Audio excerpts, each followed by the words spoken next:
Hi, I'm Phoebe Howard.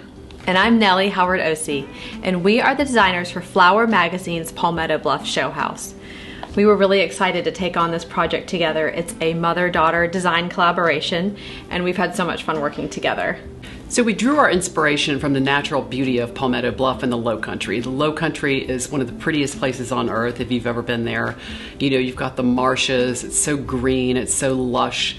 We didn't want anything to detract from the spectacular view out of the back of this house, so we chose a fairly neutral interior that relied heavily on texture.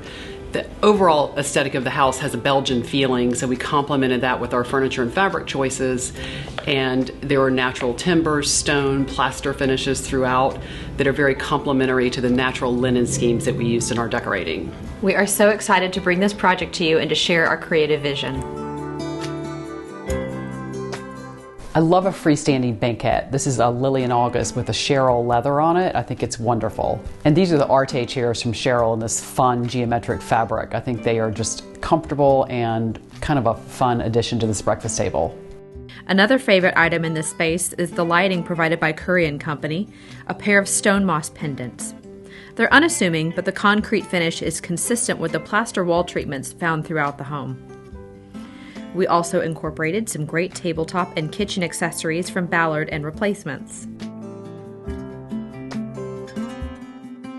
The curtains throughout the first floor are Elysian sheer from Fabricut, which was a chunkier, beefier sheer that still allows all the light to flood in. So basically we just softly framed the windows without blocking any of the natural light. They were beautifully sewn by Amy Hunley from the drapery room in Atlanta.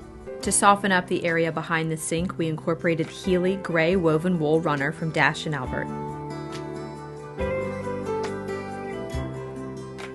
When you're arranging things on open shelving that are shown for display and you have to use the items at the same time, you just want to make sure that you use a mix of objects. Some pottery, some wicker, some clear crystal, so that it is more interesting to your eye.